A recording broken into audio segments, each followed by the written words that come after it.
आ, मैं आशुतोष आपके अपने YouTube channel target with Ashutosh sir में आप लोगों का स्वागत करता हूं। जैसा कि आप लोग जानते हैं, पेपर बहुत नज़दीक आ जाने के कारण बहुत सारी चीज़ें यहां पर डिस्कस किया जा रहा है और इस डिस्कस की चीज़ों में हम आपके बीच में आज एक छोटे से संविधान का टॉपिक, जिसे हम कहते हैं भारतीय संविधान का एक छोटा सा भाग, जिसमें 22 भाग हैं और 12 अनुसूचियां हैं और 395 लगभग अनुच्छेद हैं, उनके बारे में हम आज क्या करेंगे, डिस्कस करने के बारे में आए हैं। उस भाग नंबर 1 में हम आज आपसे क्या करेंगे, डिस्कस करने के लिए यहाँ पर उपस्थित हुए हैं। तो इसी क्रम में आइए हम बात करते हैं भाग 1। भाग 1 में क्या वर्णित है, तो भाग 1 की बात करते हैं। तो भाग 1 में क्या वर्णित है, तो भाग 1 जो है संघ और राज्य क्षेत्र के बारे में बात करता है। किसके बारे में, संघ और राज्य क्षेत्र के बारे में बात करता है। संघ और राज्य क्षेत्र के बारे में बात करता है। अब बात करिए किसके बारे में बात करता है, संघ और राज्य क्षेत्र के बारे में कौन बात करता है, अनुच्छेद मतलब हमारा भाग 1 बात करता है। और इसमें जैसे कि अनुच्छेद 1 से लेकर के 4 तक का वर्णन है। क्या, अनुच्छेद 1 से लेकर कर अनुच्छेद 4 तक भाग 1 फैला हुआ है और उसमें क्या वर्णित है, अनुच्छेद वर्णित है। तो सबसे पहले इस कक्षा में हम बात करना चाहते हैं कि आपके समझ में आया होगा सर भाग और अनुच्छेद क्या है। पहली बात बता दीजिए, भाग क्या है और अनुच्छेद क्या है। आपके अंदर ये चीज़ नहीं समझ में आया होगा। अनुच्छेद, सर इसको समझने से पहले इन दोनों चीज़ों को पहले अब डिस्कस करना है। तो ये दो चीज़ क्या होती हैं, जैसे आप पुस्तक पढ़ते हैं, एग्जाम्पल देखिएगा, आप क्या पढ़ते हैं, पुस्तक पढ़ते हैं और इस पुस्तक में आपको पाठ होता है और पाठ को ही समझ लीजिए, यानी जो इकाई होती है जिसे कहते हैं इकाई, क्या इकाई, और इकाई को ही समझ लीजिए हम भाग कहते हैं। क्या कहते हैं, भाग कहते हैं। और अगर उस पाठ या इकाई में कई पाठ होते हैं तो उस पाठ का को समझ लीजिए क्या, अनुच्छेद समझ लीजिए। क्या समझ लीजिए, अनुच्छेद समझ लीजिए। तो उम्मीद करते हैं हमारी बात अनुच्छेद और भाग की आपको अच्छी तरीके से क्लियर हो गई होगी। अब बात करते हैं भारत में अनुच्छेद 1 में क्या वर्णित है, यानी भाग 1 का पहला अनुच्छेद, अनुच्छेद नंबर 1 में क्या वर्णित है। तो इसमें वर्णित है संघ के नाम और राज्यों का वर्णन किया गया है।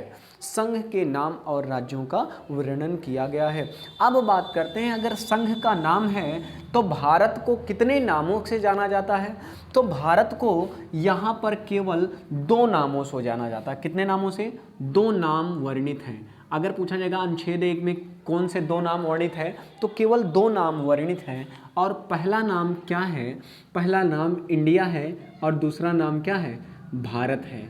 तो बात मान सकता है कि भारत क्या लिखा है, संघ का नाम, यानी कौन से अनुच्छेद में भारत के को 2 नामों से जाना जाता है, तो अनुच्छेद नंबर 1 में भारत को 2 नामों से वर्णित किया गया है, एक भारत और दूसरा इंडिया के नाम से जाना जाता है। अब बात करते हैं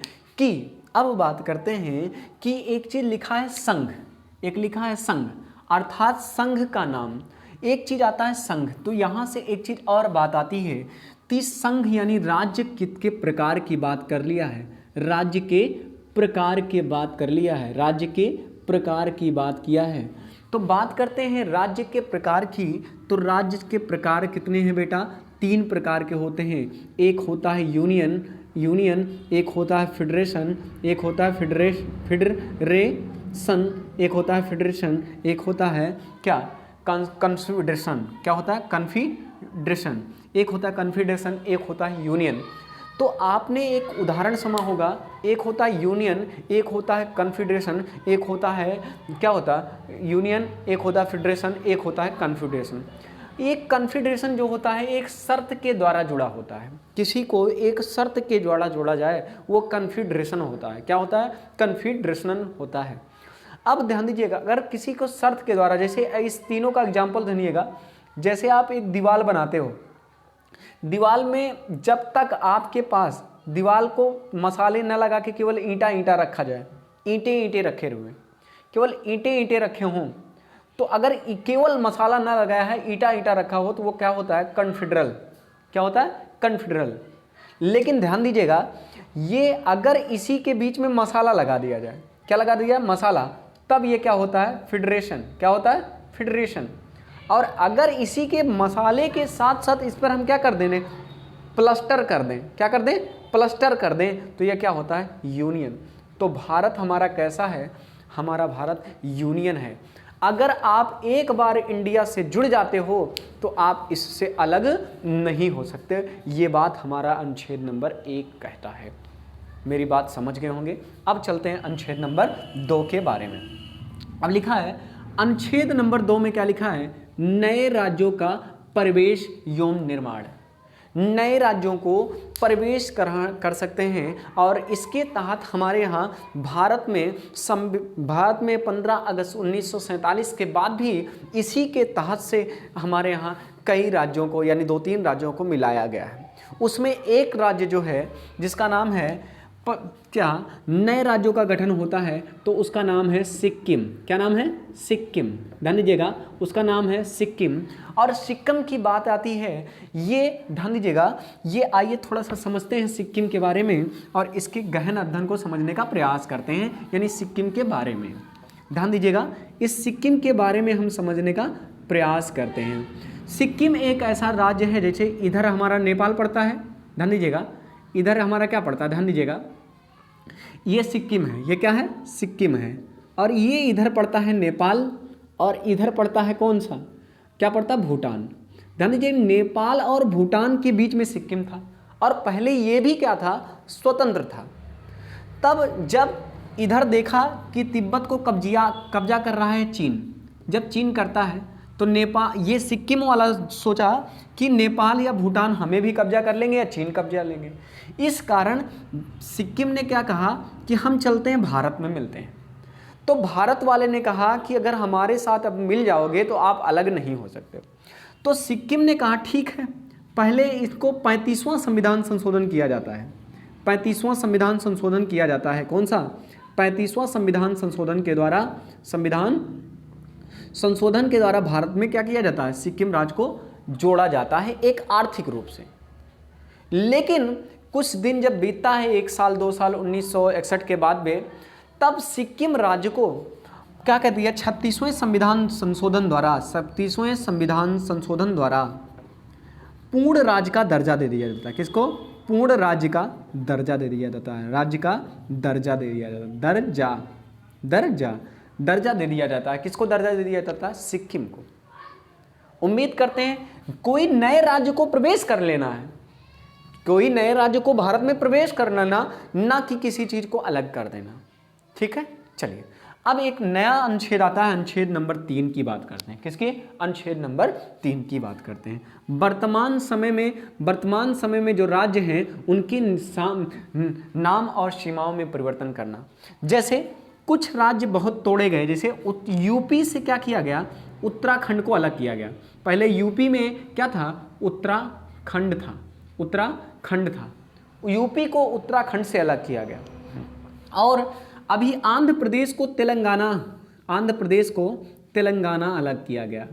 तो ये भी सब इसी के कैटेगरी में आते हैं। आंध्र प्रदेश को तेलंगाना से अलग किया गया।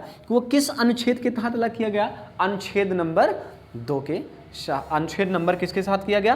3 के साथ किया गया। अब बात आती है अनुच्छेद 4 में क्या वर्णित है। तो अनुसूची 1 और 4 में ध्यान दीजिएगा, अनुसूची 1 और 4 में अगर परिवर्तन किया जाए तो अनुच्छेद 2 और 3 अर्थात इसमें और इसमें भी परिवर्तन करना होगा। ये बात किसमें कही गई है? तो किसमें कही गई है? तो अनुच्छेद भाग नंबर 1 के अनुच्छेद नंबर 4 में। तो आइए हमारे साथ एक बार ध्यान दीजिएगा और आज की कक्षा को बस इससे ही समझ में आएगी। आप समझिए, एक बार प्रयास कीजिए। मैंने कहा कि संविधान की बात करते हैं, भाग नंबर 1 में क्या वर्णित है? संघ और राज्य। और अनुच्छेद 1 से लेकर कहाँ तक है? 4 तक है। अनुच्छेद 1 में क्या कहा गया?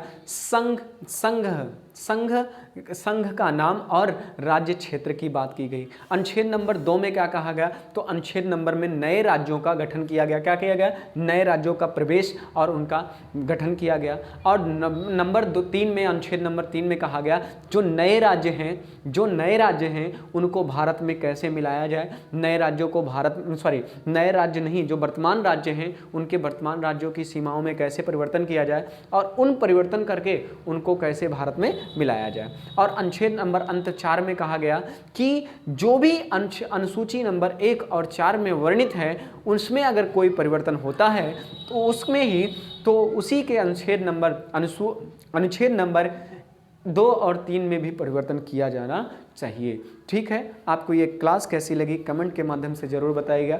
जय हिंद, वंदे मातरम दोस्तों। अपना बहुत बहुत ख्याल रखिएगा। मिलते हैं नेक्स्ट वीडियो में, तब तक के लिए जय हिंद, वंदे मातरम दोस्तों।